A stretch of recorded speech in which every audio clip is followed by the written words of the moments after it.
I'm joined now by Congressman Robert Garcia and Maxwell Frost. Thank you guys both for joining me.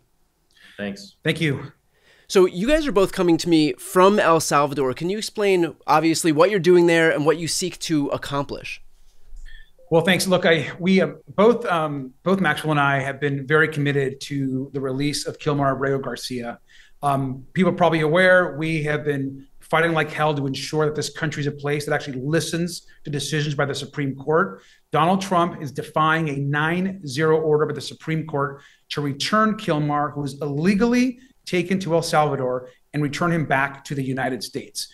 We also know that lower courts have affirmed this. The Trump administration has essentially said we made a mistake. We shouldn't have sent him there. So Maxwell and I requested an official delegation to El Salvador, to James Comer. We're both on oversight.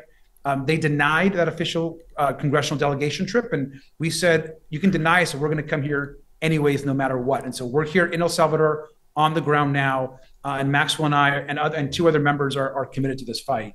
So given the fact that James Comer denied your request for a congressional delegation, a CODEL, first and foremost, are you guys safe by virtue of being there without the protections that would be afforded to you if you had done it through a CODEL?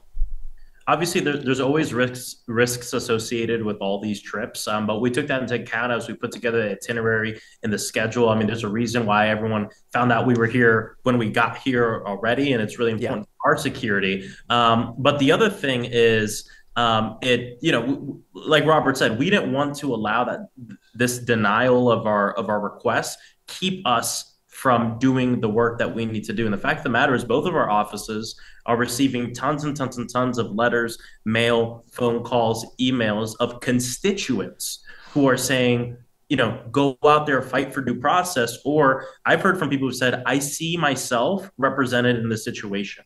Like I'm Abrego Garcia, like this could be me. And so for us, we don't want to wait until this situation gets out of hand and Donald Trump is actually doing this to U.S. citizens and even more people. Now's the time when we have to stand up for this. So, we wish we'd be here on an official CODEL. Obviously, it gives us more resources, the ability to do a little bit more. But we didn't run for Congress to just cower away when a Republican idiot like Comer tells us no. And so when we got that letter, we, called each other up and said, let's do it anyway.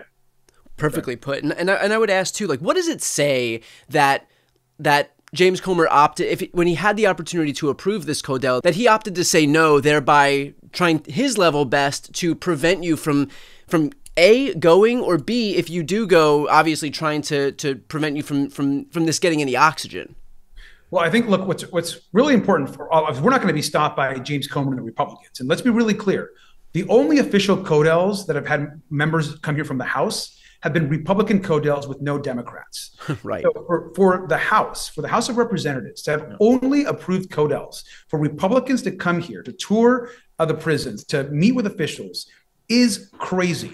We should be allowed as Democrats in a bipartisan way to check, and not just on the welfare of Kilmar, but ensure that other people that are here are getting due process. We should be here meeting with officials. And yet, because they won't approve official CODELs, we're going to be here anyways, and we're proud that we're here. And more importantly, the American public need to understand that Donald Trump is defying the Supreme Court and the people here in El Salvador. We spoke to numerous press from El Salvador in English, in Spanish. We're obviously both part of the Congressional Hispanic Caucus as well. So it's important for them to hear in their language what Donald Trump is doing and to build pressure here on the ground to release Kilmar and others that deserve their due process.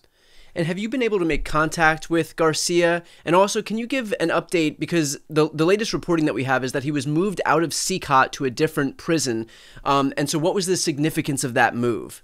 So we made an official request to meet with him to make sure he's okay. I mean, one of the people we're here traveling with is the lawyer of his family, that they want to know where he's at. They want to know if he's okay. They want to know what's going on.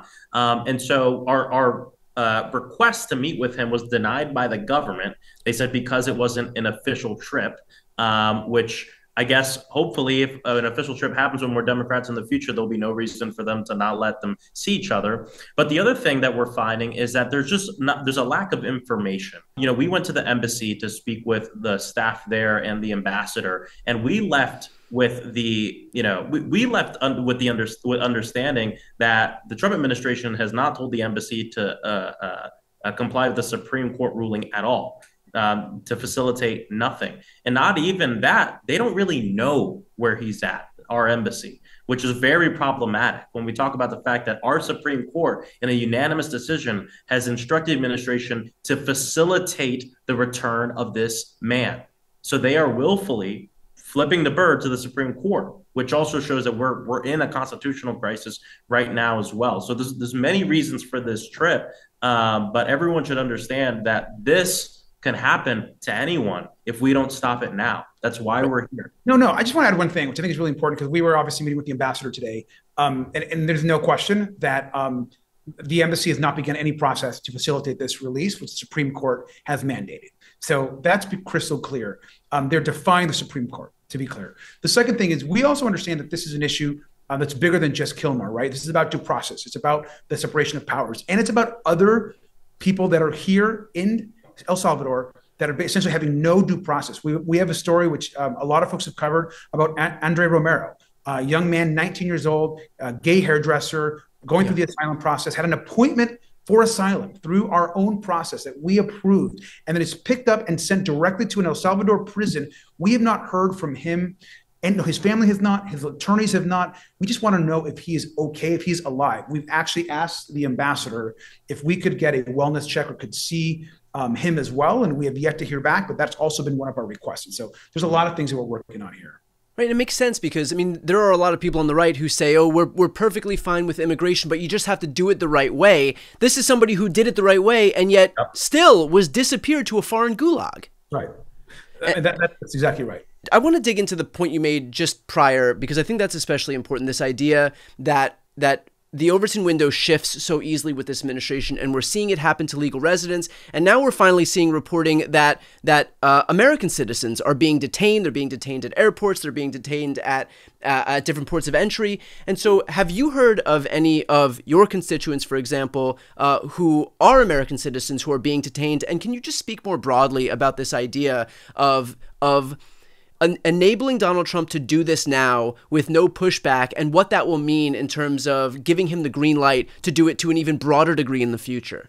Yeah, so we actually just had a situation like this happen in Florida, in North Florida. We had a person who is a citizen detained by local police for something completely unrelated. I think it was a minor traffic infraction. And then ICE issued what's called the detainer, which is essentially when the local police can hold someone. I believe it can be up to 24, 48 hours for ICE to come pick them up. So they held this guy, and the family went to the court proceeding holding up the birth certificate, holding up the paperwork, saying, look, he's a citizen. He was born here. What's going on? And the judge said, because we have some new laws in Florida that are horrible. We have some of the worst immigration laws in the country. The judge said, because of the law, we have to wait for ICE to get here, for ICE to tell us what to do.